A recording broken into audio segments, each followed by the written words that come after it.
नमस्कार स्टूडेंट्स। आज हम नारीवाद के अगले प्रकार के रूप में समाजवादी या मार्क्सवादी नारीवाद का अध्ययन करेंगे। समाजवादी या मार्क्सवादी नारीवाद का उदय 1960 के दशक में पश्चिम में उभरे दूसरे नारीवाद के दूसरे चरण के साथ हुआ।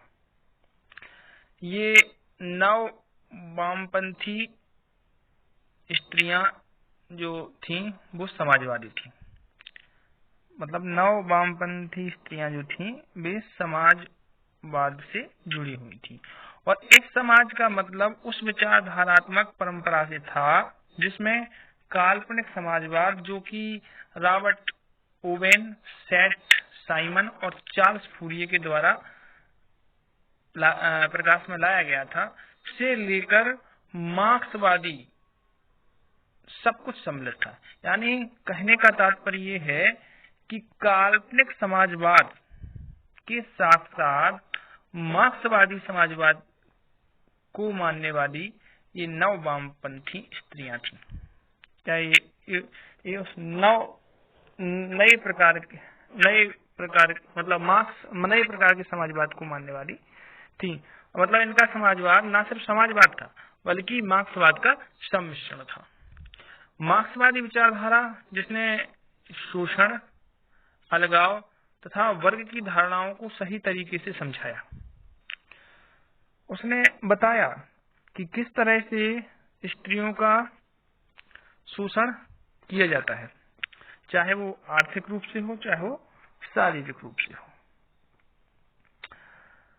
मार्क्स ने स्त्रियों के प्रश्न को संबोधित करने की कोशिश नहीं की और ना ही स्त्रियों के बराबरी के वोट डालने के अधिकार के लिए संघर्ष किया, लेकिन मार्क्स ने शोषण, अलगाव तथा वर्ग की धारणाओं को स्त्रियों की स्थिति समझने में, स्त्रियों की सामाजिक आर्थिक स्थिति समझने में बहुत बड़ा योगदान दिया।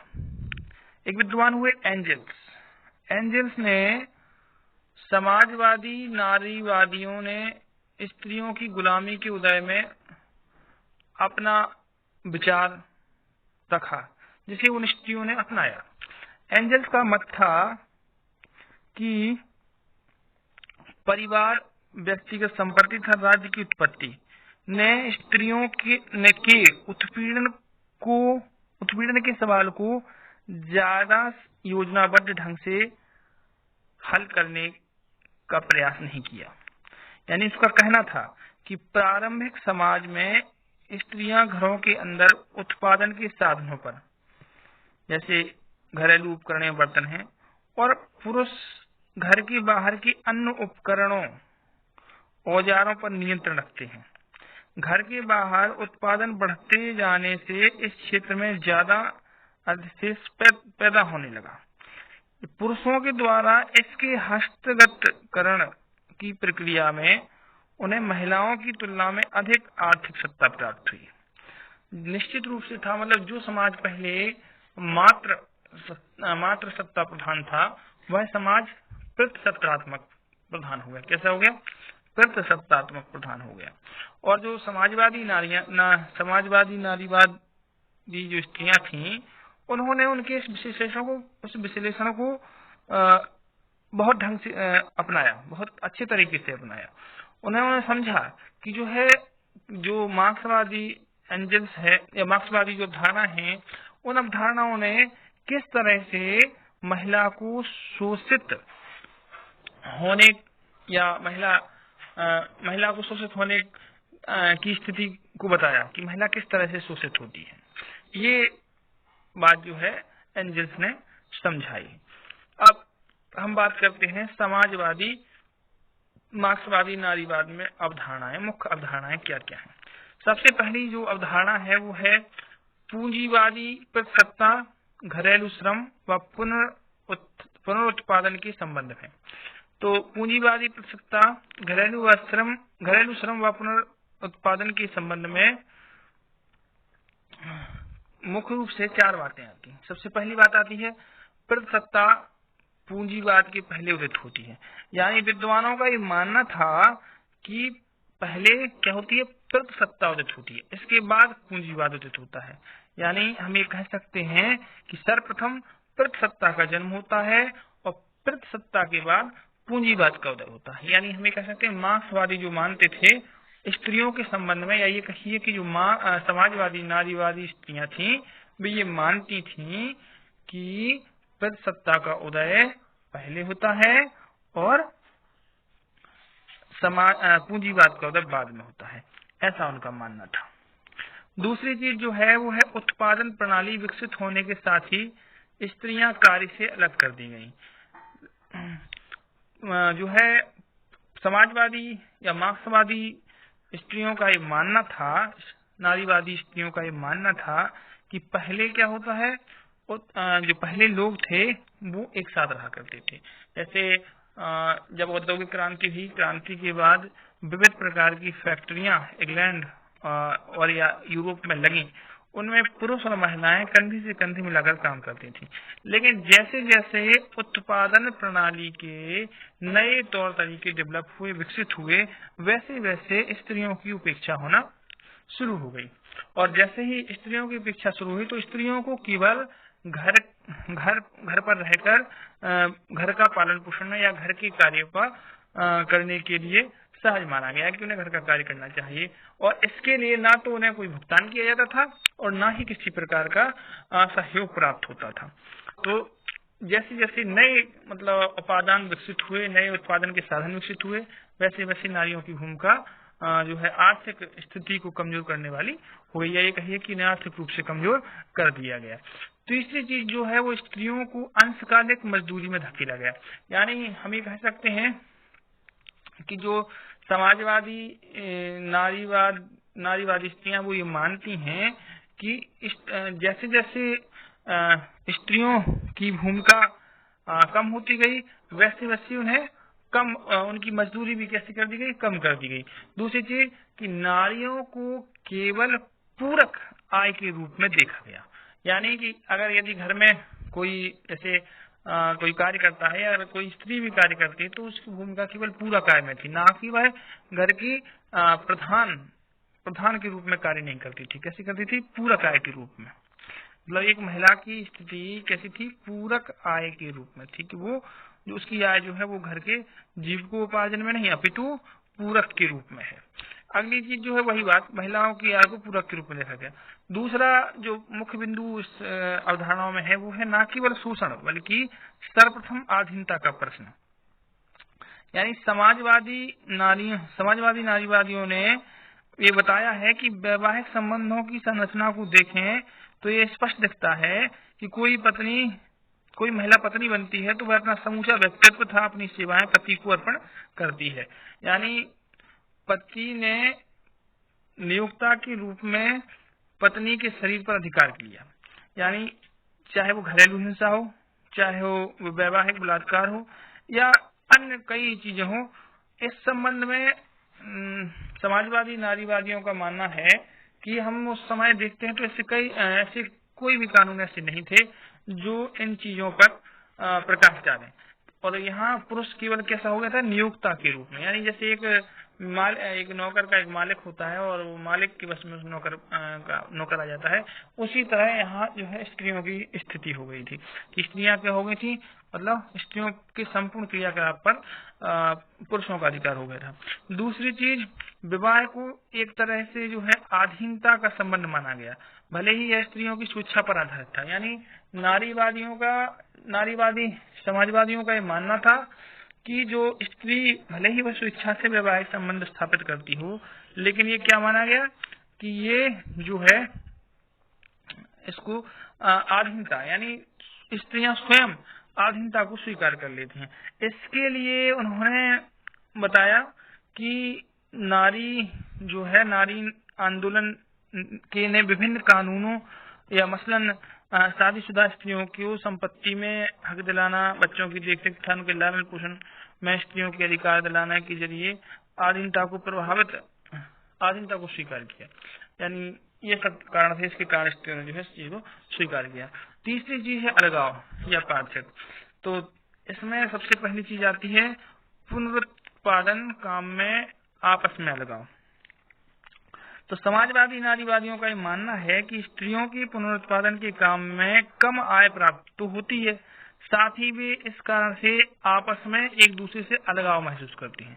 जिस प्रकार से एक श्रमिक का अपने श्रम के उत्पाद तथा श्रम शक्ति से अन्य श्रमिकों में उसका अलगाव होता है, उसी तरह स्त्रियां जिस स्थिति में घर में काम करती हैं उसमें भी वे स्वयं को अलग अलग महसूस करती हैं। ऐसी भावना उनके अंदर निहित थी। अगला जो बिंदु है वही यौनिकता की वजह से साथी स्त्रियों से लगाव। और ये जैसे मान लीजिए हम किसी जगह काम करते हैं तो हम यूनिटी बनाते हैं, एकता में रहते हैं। तो स्त्रियां जो काम करती थी वो यूनिटी में होती थी, लेकिन यौनिकता बहुत मुख्य वजह होती थी जिसके कारण स्त्रियां आपस की यूनिटी को तोड़ देती थी। इसकी वजह मानी जाती थी, क्योंकि स्त्रियां आपस में जो है पुरुषों के साथ अपने संबंधों के प्रति सचेत रहती हैं। क्योंकि स्त्रियों के अंदर पुरुषों के यौन आकर्षण को पाने की होड़ मचती है, अतः उनके अन्य स्त्रियों के साथ संबंध एक सीमा तक ही बंधे रहते हैं, और जैसे ही वो सीमा टूटती है तो उनके संबंध भी अलगाव में परिवर्तित हो जाते हैं। अगला नंबर जो है वो है उजरती रोजगार वाली स्त्रियों की समस्याएं। उजरती रोजगार वाली स्त्रियों की समस्याएं। तो समाजवादी नारीवादी स्त्रियों ने सबसे पहली बार घर से बाहर काम करने वाली स्त्रियों की समस्याओं को रेखांकित किया। इसमें कुछ मुद्दे व सवाल भी उठाए। इसमें पहला था कि स्त्रियों को अधिकतर कम मजदूरी या दोयम दर्जे की, जैसे सेक्रेटरी,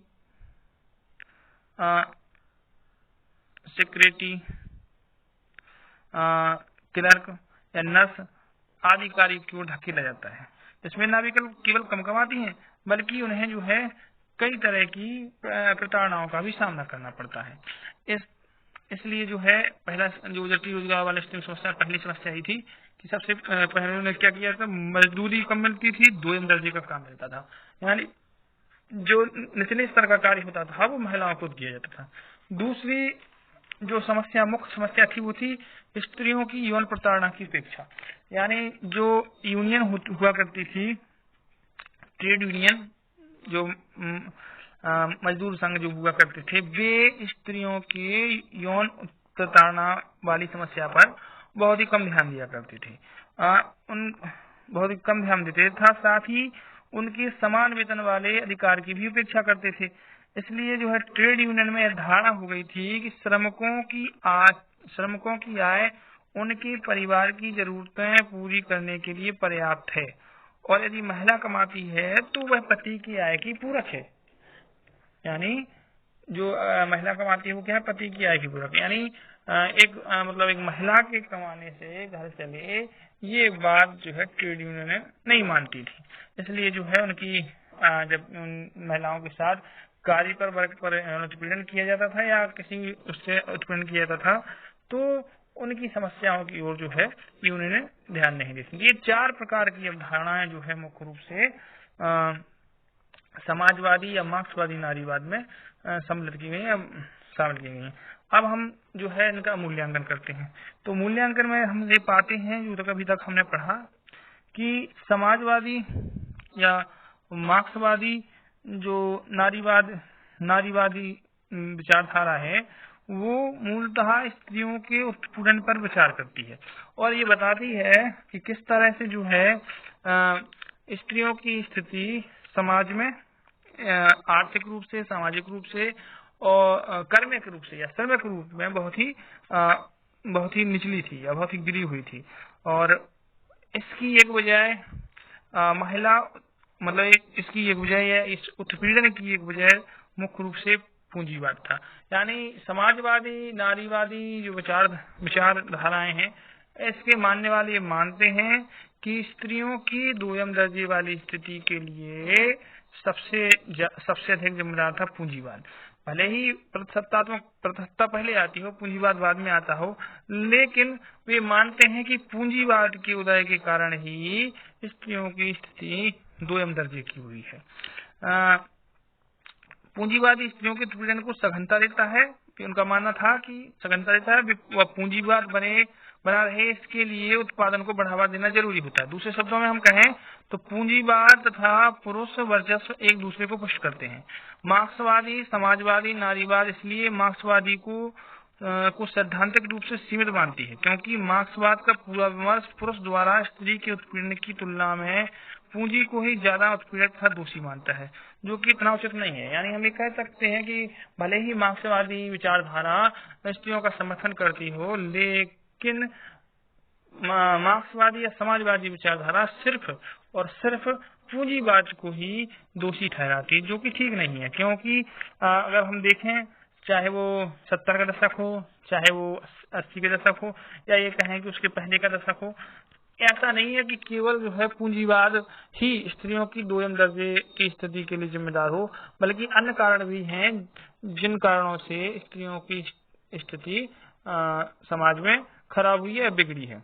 तो हमें उन कारणों पर भी ध्यान देना चाहिए। भले ही मार्क्सवादी विचारधारा से बड़े बड़े नाम जुड़े, लेकिन हम ये नहीं कह सकते हैं कि स्त्रियों की कमजोर स्थिति के लिए सिर्फ और सिर्फ पूंजीवाद उत्तरदायी है या पूंजीवाद का योगदान है। धन्यवाद। आज वीडियो में इतना ही। आप लोगों से आग्रह है कि कम से कम जो है आप लोग अधिक से अधिक संख्या में कम से कम जो क्लास के बच्चे हैं, कक्षा के छात्र छात्रा हैं, वे तो सब्सक्राइब करें ही कम से कम। अगर आप सब्सक्राइब नहीं करोगे तो जो है मैं बस जैसे ही टॉपिक खत्म होगा मैं वीडियो डालना बंद कर दूंगा, अब आपको अच्छा लगे या बुरा। जय हिंद, जय भारत।